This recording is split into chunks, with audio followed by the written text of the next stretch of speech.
Bismillahirrahmanirrahim. Assalamualaikum warahmatullahi wabarakatuh. Alhamdulillahi ala ihsani wa syukru lahu ala taufiqihi wa amtinani wa asyhadu an la ilaha illallah wahdahu la syarika lahu ta'ziman li sya'ni wa asyhadu anna Muhammadan abduhu wa rasuluhu da'ila ridwani.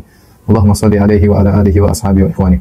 Para jamaah majelis taklim Qalbun Salim yang dirahmati Allah Subhanahu wa taala, demikian juga para pemirsa baik di Zoom maupun di Facebook maupun di YouTube. Pada kesempatan kali ini kita akan melanjutkan bahasan kita dari penjelasan buku bekal salat, dan pada pertemuan yang terakhir kita telah bahas tentang salat musafir.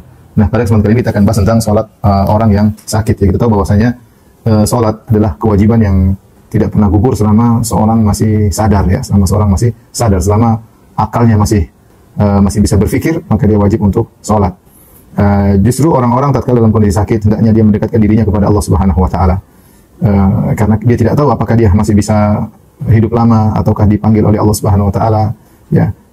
Dan fenomena yang menyedihkan tatkala kita melihat atau mendengar sebagian orang sakit, ketika sakit mereka tidak salat, ya, mungkin karena kepayahan yang mereka hadapi, kesakitan yang mereka rasakan, sehingga terkadang sebagian mereka tidak salat. Malah kita ingatkan bahwasanya justru orang dalam kondisi sakit hendaknya dia mendekatkan dirinya kepada Allah Subhanahu wa taala, ya. Dan dia adalah seorang yang muttar, yang dalam kondisi terdesak, dan Allah berfirman, amma yujibul muttarra idza da'ah, dan siapa yang mengabulkan doa orang dalam kondisi terdesak ketika dia berdoa. Karena justru di kondisi sakit seorang harus dekat kepada Allah Subhanahu wa taala. Dan bagi orang yang sakit, tentu mungkin dia tidak bisa melaksanakan salat sebagaimana yang diharapkan, ya, karena kondisi yang tidak memungkinkan, ya. Tetapi syariat memberikan keringanan, ya, dan tetap pahalanya berjalan sebagaimana biasanya.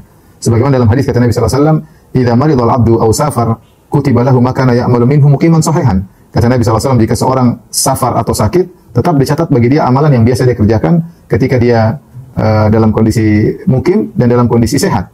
Ya, sebagaimana seorang yang mungkin biasanya bisa sholat berjamaah, biasanya sholat qobliyah ba'diyah, sholat rawatib, biasanya sholat malam, mungkin sholat duha. Ketika dia bersafar dia tidak bisa melakukan itu semua. Dia terkadang hanya tidak ke masjid, hanya sholat di qashar, tidak ada qobliyah, tidak ada ba'diyah, mungkin sholat malam pun dia tinggalkan atau hanya mengerjakan sebagian.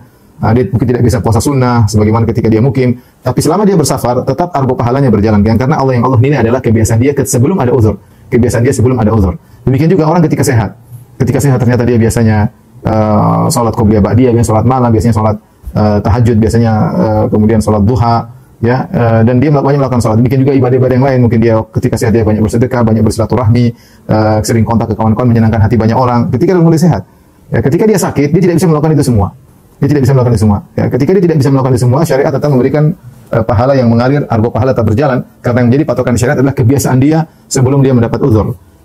Dan dalil akan hal ini banyak, di antaranya tadi hadis yang kita sebutkan, idza maridal 'abdu aw safar kutiba lahu ma kana ya'malu muqiman sahihan. Jika seorang dalam kondisi safar atau sakit, tetap dicatat pahalanya sebagaimana ketika dia mukim dan ketika dia sehat. Sebagaimana Nabi SAW ketika berjihad bersama sebagian sahabat, sementara ada sebagian lelaki sahabat yang tidak bisa ikut jihad karena sakit atau karena uzur. Maka Nabi SAW dalam perjalanannya berjihad, dia berkata kepada para sahabat yang ikut berjihad bersama Nabi, inna bil madinati larijalan ma masirtum masiran wala qata'tum wadiyan ila kanu ma'akum habasahumul uzur atau habasahumul marad. Kata Nabi SAW, sungguhnya di kota Madinah ada beberapa lelaki.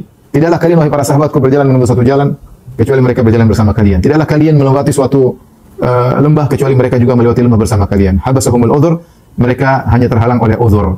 Ya, oleh karenanya membiasakan diri untuk melakukan ibadah di waktu tanpa uzur, di waktu sehat, di waktu mukim adalah perkara yang penting. Ketika seorang terjebak dalam sakit, dalam safar, maka arwah pahala tak berjalan sebagaimana kebiasaan yang dia lakukan. Baik, kita akan bahas tentang salat al-marid.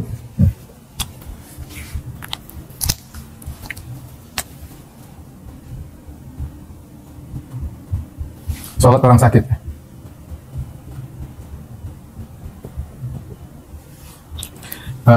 Yang perlu dibahas adalah peringatan, ya. Kemudian bentuk-bentuk keringanan, ya. Ada pun peringatan yang perlu kita ingatkan bahwasanya orang sakit tetap wajib sholat selama akalnya masih berpikir, akalnya masih ada, apapun kondisinya, apapun kondisinya, ya. Terus tadi kita sebutkan juga bahwasanya orang sakit argo pahalanya tetap berjalan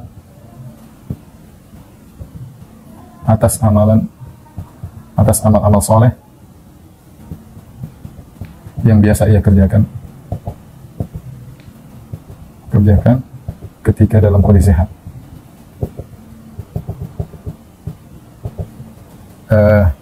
Kemudian yang ketiga, ya, bahwasanya orang yang sakit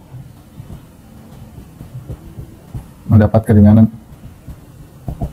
banyak keringanan. Allah Subhanahu wa taala berfirman tentang keringanan, misalnya firman Allah Subhanahu wa taala, "Fattaqullaha mastata'tum." Bertakwalah kepada Allah semampunya. Seperti firman Allah juga, yuridullahu bikumul yusra. Allah ingin kemudahan bagi kalian, ya. Ma ja'alallahu fid dini min haraj. Wa ma ja'alallah, Allah tidak membuat kesulitan dalam agama ini, ya. Ayat seperti ini banyak, ya. La yukallifullahu nafsan illa wus'aha.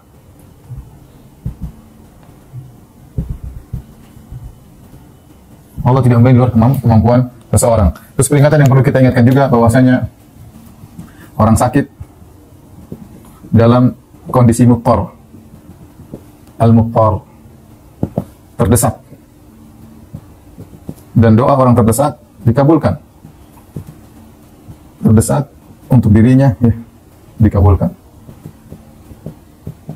Allah untuk agar terangkat kesulitannya. Kata Allah, amman yujibul muttarra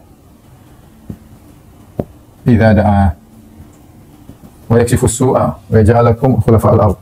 Baik, ini di antara peringatan yang perlu saya ingatkan, orang sakit kondisinya muttar, maka jangan lupa berdoa. Kalau kita di orang sakit kan banyak berdoa kepada Allah Subhanahu wa taala, serahkan tawakal seluruhnya kepada Allah Subhanahu wa taala. Perlu kita akan juga bahwa orang sakit wajib sholat selama akalnya masih ada, apapun kondisinya. Karena ya banyak orang sakit justru meninggalkan sholat. Ini bahaya.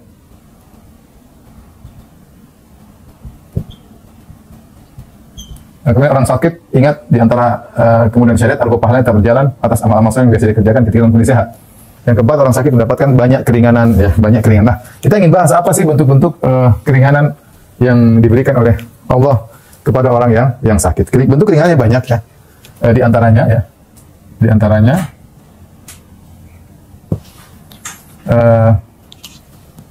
misalnya boleh meninggalkan sholat berjamaah, boleh tidak sholat di masjid. Kemudian di antaranya misalnya boleh tidak sholat dalam kondisi berdiri.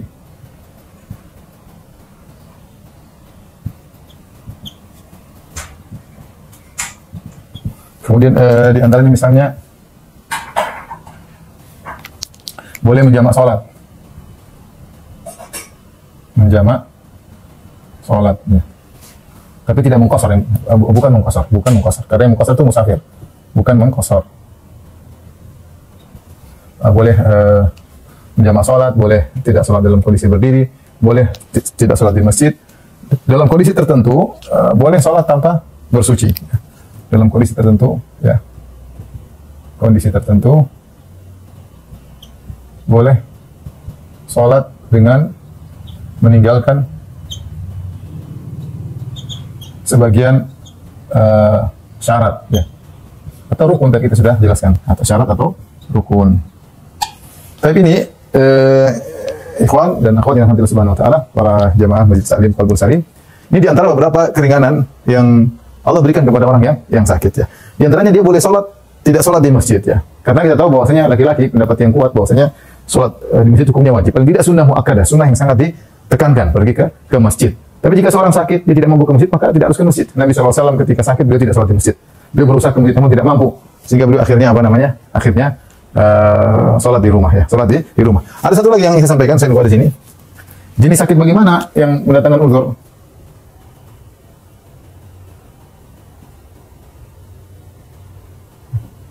Yang mendatangkan uzur, apakah semua jenis sakit? Tidak semua jenis sakit, yaitu sakit yang jika seorang sholat dengan cara normal, maka akan menambah sakitnya, atau menunda kesembuhannya. Adapun sakit yang tidak ada pengaruhnya, ya, yang wajar, sakit panu, flu ringan misalnya, ya sakit-sakit pegal-pegal sedikit, nggak ngaruh, ya, bukan sakit itu yang dimaksud. Sakit yang kalau seorang pergi ke masjid dengan berat, kemudian mungkin kena angin, dia tambah masuk angin, dia bisa muntah. Ya, adapun sakit ringan, apalagi hanya sekedar panu, maka tidak ada uzur ya. Panu atau flu ringan atau hal yang pegal-pegal sedikit itu bukan sakit yang dimaksud. Yang dimaksud adalah sakit yang kalau kita mau paksakan sholat secara normal, maka akan menambah sakit kita atau menunda kesembuhan kita. Inilah jenis sakit yang mendatangkan uzur. Tapi kita kembali kepada model-model uzur. Boleh tidak sholat di masjid. Dalilnya diantaranya Nabi SAW ketika sakit sholat di rumah. Nabi sudah berusaha sampai beliau ingin ke masjid, kadang dipapah, kadang beliau masjid pingsan lagi sehingga beliau sholat di rumah. Demikian juga sebagian sahabat seperti Umar ketika sakit juga sholat di rumah ya. Kemudian juga perkataan Ibnu Mas'ud. Dia berkata, "Laqad ra'aituna ma yatakhallafu 'ani salat illa munafiqun ma'lumun nifaq aw marid." Kata Ibnu Mas'ud, kami tidak ada di zaman beliau di zaman sahabat, tidak ada yang tidak sholat di masjid kecuali munafik dan orang sakit.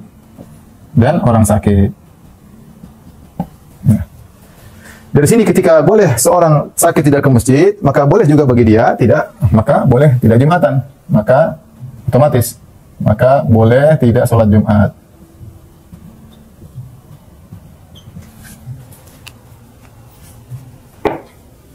Boleh tidak sholat Jumat. Baik. Berikutnya di antara hal yang dibolehkan bagi seorang yang sakit, di antaranya boleh dalam kondisi tertentu boleh sholat dengan meninggalkan sebagian syarat atau rukun. Ya, contohnya, ya, meninggalkan syarat. Contoh,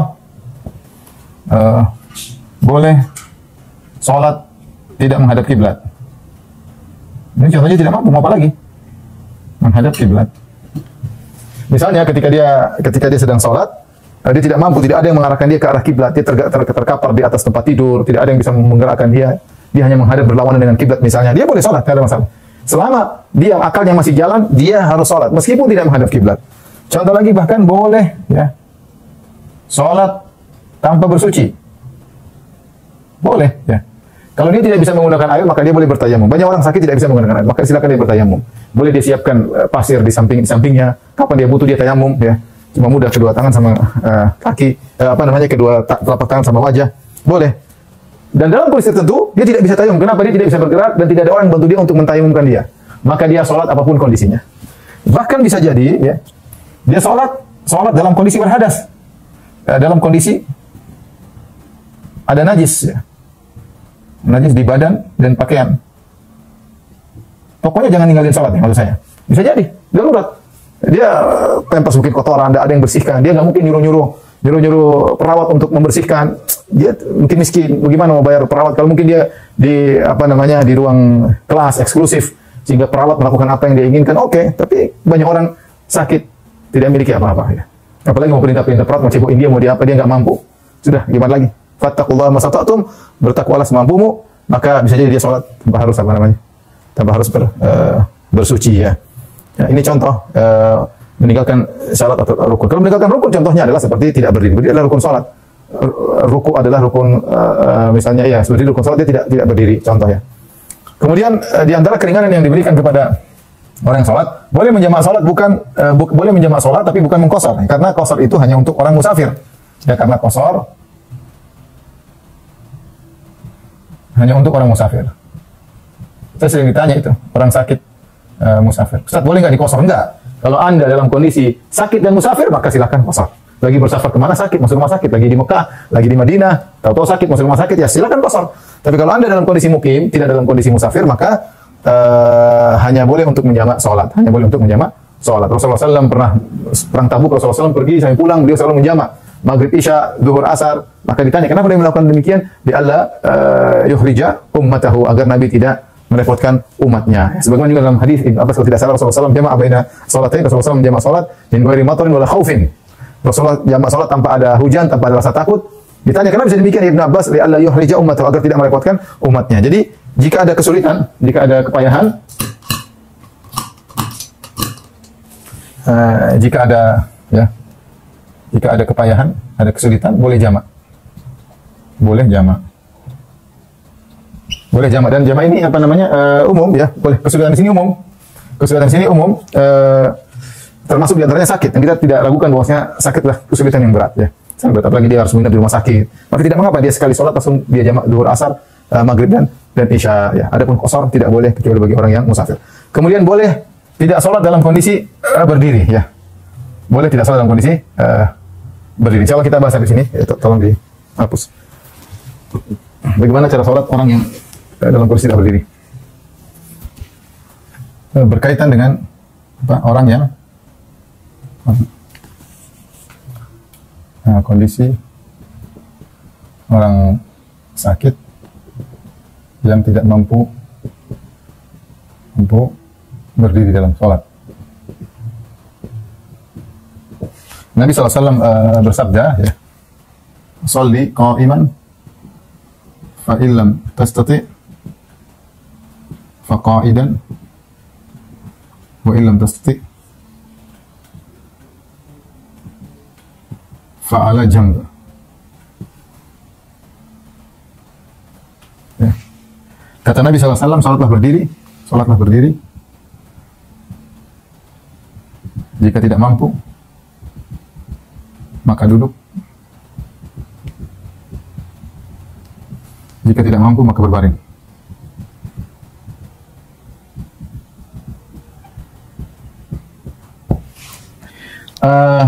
Maka ada beberapa kondisi.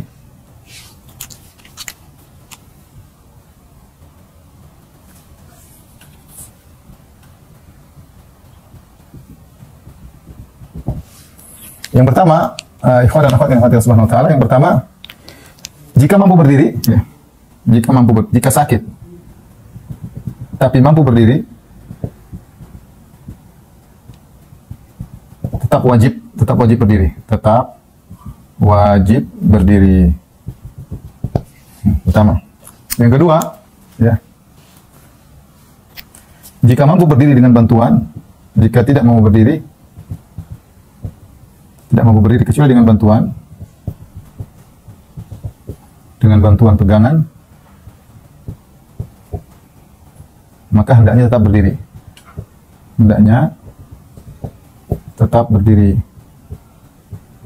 dengan berpegangan, bertumpu ya. Nabi SAW, dalilnya Nabi SAW sholat berdiri dengan menggunakan tongkat. Nabi SAW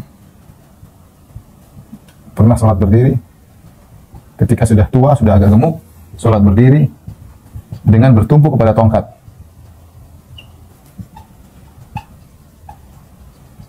Tidak masalah jika seorang mampu berpegangan dan dia sholat berdiri dengan lebih afdal sambil pegang. Ya. Kalau tidak mampu ya duduk. Kalau tidak mampu maka dia duduk. Kemudian kondisi berikutnya, jika dalam kondisi duduk, demikian juga ini misalnya, jika sakit tapi mau berdiri tetap wajib berdiri. Meskipun tidak bisa rukuk misalnya.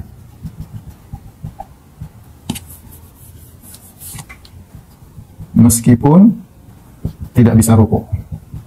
Misalnya ada seorang berdiri tapi dia tidak bisa rukuk, tetap aja wajib berdiri. Rukuknya pakai isyarat ya. Meskipun tidak bisa sujud misalnya. Jika dia mampu berdiri, maka lakukan rukun yang dia mampu. Kita tahu rukuk adalah rukun salat, rukun salat. Sujud juga merupakan rukun salat. Jika dia mampu melakukan sebagian rukun, wajib melakukan sebagian rukun. Kaidahnya, ya, rukun yang mampu dia kerjakan,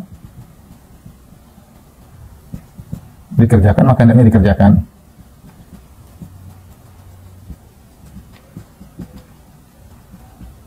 Itu kaidahnya. Baik, yang berikutnya adalah jika hanya bisa sholat dalam kondisi duduk.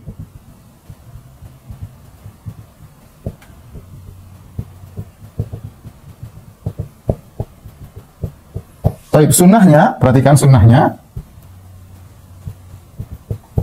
duduk secara tarabbu, duduk tarabbu maksudnya bersila kaki. Nah, perhatikan di sini bahwa di Allah Subhanahu wa taala bersila kaki ini sebagai pengganti berdiri dan ruku. Perhatikan. Duduk bersila ini sebagai pengganti berdiri dan ruku. Maksudnya apa? Ini dirahmati Allah Subhanahu wa taala. Ketika seorang sakit dan dia salat, hendaknya dia duduk salatnya duduk seperti bersila seperti ini, coba. Nah, gini. Duduk bersila seperti ini ya. Jadi ini dia kalau dalam salatnya sedang berdiri, maka berdiri beginilah duduknya. Ketika ruku juga tetap bersila seperti ini. Ruku. Ketika sujud, maka dia ubah posisi duduknya, jangan begini. Ini hanya duduk ketika duduk seperti ini. Bersila disunahkan, ini tidak wajib, tapi disunahkan seorang duduk bersila seperti ini dalam kondisi duduk dalam salatnya atau dalam ruku dalam salatnya. Adapun kalau dia dalam kondisi yang lain, dalam kondisi sujud, duduk di antara dua sujud, dalam kondisi tasyahud awal, tasyahud akhir, maka dia kau sesuaikan dengan kebiasaan dia. Sebagaimana sunnah awal, sebagaimana yang awalnya, yang normal. Saya ulangi, duduk tarabbu begini bersila hanya untuk dalam kondisi berdiri ataupun ruku. Jadi kalau berdiri biasa begini, ya begini. Kalau ruku juga, ya Allahu Akbar ruku. Sami Allahu liman hamidah, berdiri lagi. Nah, ketika gerakan yang lain seperti sujud, duduk di antara dua sujud, tasyahud, maka sebagaimana kondisi normal. Maka ketika kita sujud, maka kaki dirubah ya. Jangan kita rubah, maka kaki dirubah seperti kita sujud begini ya. Baru kita sujud seperti itu ya. Nanti ketika duduk di antara sujud juga begitu, duduknya normal, duduk iftiras. Bukan duduk bertarabuk tadi, bukan duduk bersila tadi. Sama tasyahud juga begitu. Kita duduk biasa begini, tasyahud akhir maka kita begini ya. Duduk sebagaimana normal ya. Nanti kalau berdiri lagi, kalau kita salat duduk berdiri baru dalam kondisi demikian. Jadi untuk berdiri dan ruku duduknya begini, duduk bersila namanya, tarabbu. Adapun duduk yang lain maka disesuaikan dengan dalam kondisi normal. Mudah-mudahan dipahami ya, seperti itu.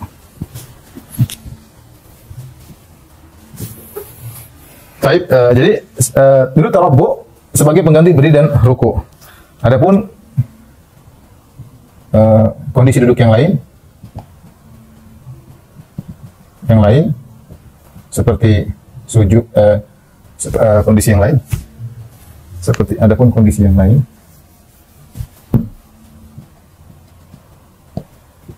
seperti sujud, duduk di antara dua sujud,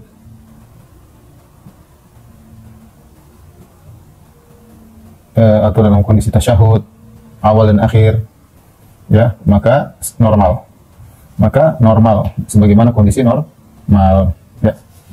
Ini dalam kondisi duduk. Kemudian berikutnya, jika hanya bisa berbaring.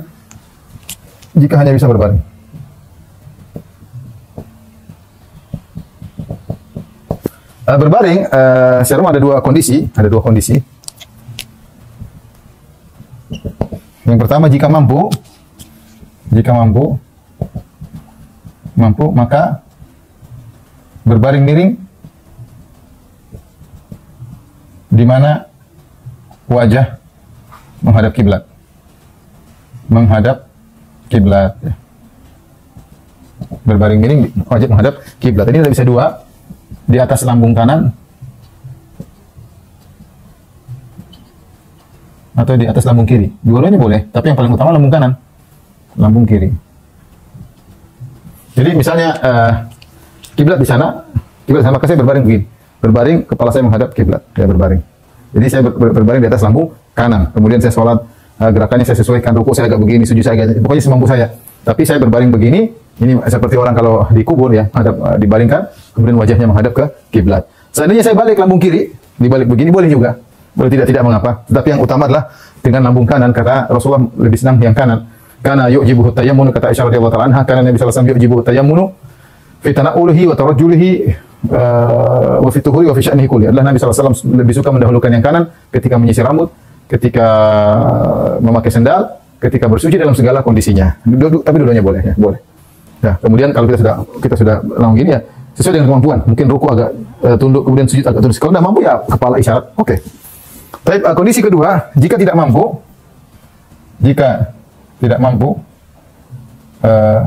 berbaring miring, maka tidak mengapa menjulurkan kedua kaki ke arah kiblat,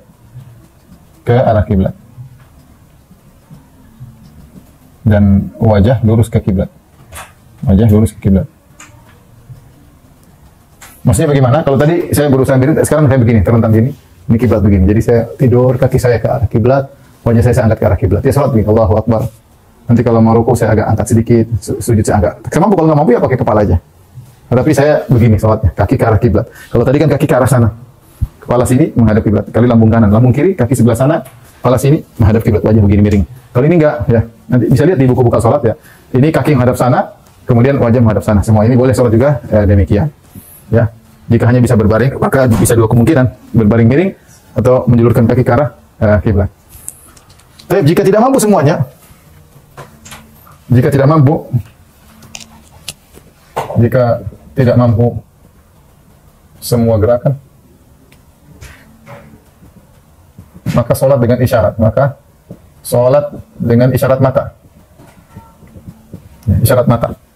Ya bagaimana kita gini, rukuk gini. Pokoknya isyarat mata. Allah paham, Allah maha tahu. Isyaratnya terserah. Yang penting ada setiap ada gerakan, kita gerakan kelopak mata kita. Setiap kita ada gerakan, kita gerakan kelopak mata kita. Ya itu namanya sholat dengan isyarat mata. Ya. Jika tidak mampu lagi, jika tidak mampu berisyarat, isyarat mata, maka sholat dengan gerakan hati. Allah maha tahu. Udah kita nggak bisa gerakan mata kita, gerakan hati kita. Pokoknya kita niat dalam hati, baca dalam hati, semuanya dalam hati. Selama akal kita masih berjalan, maka wajib untuk sholat, wajib untuk sholat. Ustaz, bagaimana kalau hati sudah nggak bisa dipikir lagi? Jika tidak bisa, jika pingsan atau koma, bagaimana? Ya kalau pingsan koma nggak bisa sholat, maka dalam ini tidak bisa sholat. Karena akal hilang, tidak bisa mengatur hati. Ya. Ini. Ya.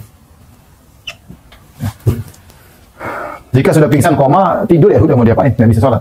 Nah, perbedaan antara koma dengan tidur. Catatan. Beda antara tidur dengan koma atau pingsan dalam hal mengqadha. Baik. Perhatikan. Tidur,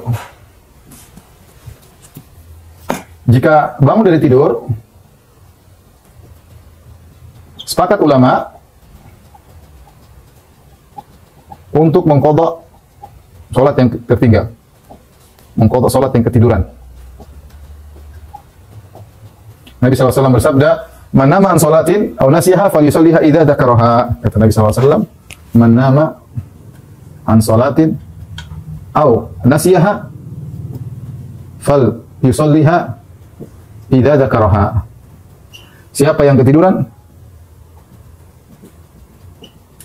atau lupa salat, maka diqadha, maka qadha. Baik. Bagaimana jika pingsan atau koma? Jika sadar dari pingsan atau koma, maka dalam hal ini ada khilaf di kalangan para ulama. Khilaf. Secara umum ada 3 pendapat. Dan pertama, hukumnya sama seperti tidur. Sama seperti tidur. Jadi harus diqadha. Yang kedua, bahwasanya tidak diqadha. Ya, tidak diqadha. Tidak sama dengan tidur. Kenapa? Karena koma itu kehilangan akal. Tidur bukan kehilangan akal. Tidur tuh orang lalai tapi akalnya masih berjalan dalam alam mimpi, Adapun koma, dia kehilangan akal seperti orang gila, ya. Koma atau pingsan, hilang akal seperti orang gila. Seperti hilangnya akal orang gila. Maka tidak wajib qadha. Dia koma sehari, koma 2 hari, pingsan, tidak sadarkan diri. Ya. Kalau tidur, dibangunkan bangun. Mau tidur kayak kesini tidur, tutup tidur, bangun dia. Kalau pingsan nggak bisa, mau dibangun nggak bisa, koma nggak bisa, mungkin akalnya hilang. Maka dia seperti orang gila. Orang gila kalau sadar dari gila nggak wajib sholat, selesai. Ya rufi al-aqlam an salasa. Pena dicatat di 3 orang, di antaranya al-majnun hatta yufiq, orang gila sampai dia sadar. Oleh karenanya orang yang tidur sama koma ini, orang yang koma atau pingsan hukum seperti orang gila, tidak wajib untuk mengqadha. Pendapat yang tengah, ini pendapat dipilih oleh sebagian ulama, Syekh bin Baz rahimahullah taala. Jika pingsannya kurang lebih 3 hari, dan ada sebagian ulama mengatakan 1 hari, intinya lebih hati-hati diqadha. Jika lebih dari 3 hari, jika pingsan lebih dari 3 hari, maka tidak perlu diqadha. Maka tidak perlu diqadha. Kenapa ada khilaf? Karena ada 2 riwayat yang agak sepertinya bertentangan. Riwayat dari Ibnu Umar pernah pingsan berapa hari kemudian dia tidak mengqadha. Sebaliknya ada riwayat dari Ammar bin Yasir, dia pingsan kemudian dia sadar, dia mengqadha. Tapi kalau kita lihat secara analogi, secara logika, secara kias, maka saya lebih condong bahwa pendapat bahwasanya koma dan pingsan tidak sama dengan tidur. Dia seperti orang gila, ya, artinya kehilangan akal. Sehingga tidak wajib untuk, makanya pena diangkat, tidak wajib bagi dia untuk sholat dan tidak wajib bagi dia untuk mengqadha. Tapi pendapat Syekh bin Baz, oke, ini pendapat sebagian ulama mazhab juga, bahwa saya kalau tidak salah Hanafi atau yang lain, saya agak lupa ya, tapi saya tulis di buku bekal sholat, kalau dia pingsan sehari 2 hari, lebih baik dia mengqadha. Tapi kalau dia tidak mengqadha, oke. Karena seperti dikatakan bahwasanya pingsan atau koma tidak sama seperti tidur, ya. Demikian para jemaah majelis taklim Qalbun Salim yang Allah Subhanahu wa taala, apa yang dia sampaikan kurang lebihnya dari saya sendiri, yang benar dari Allah Subhanahu wa taala, yang salah dari saya pribadi sendiri. Semoga Allah mengampuni dosa-dosa kita. Wabillahi taufiq wal hidayah. Assalamualaikum warahmatullahi wabarakatuh.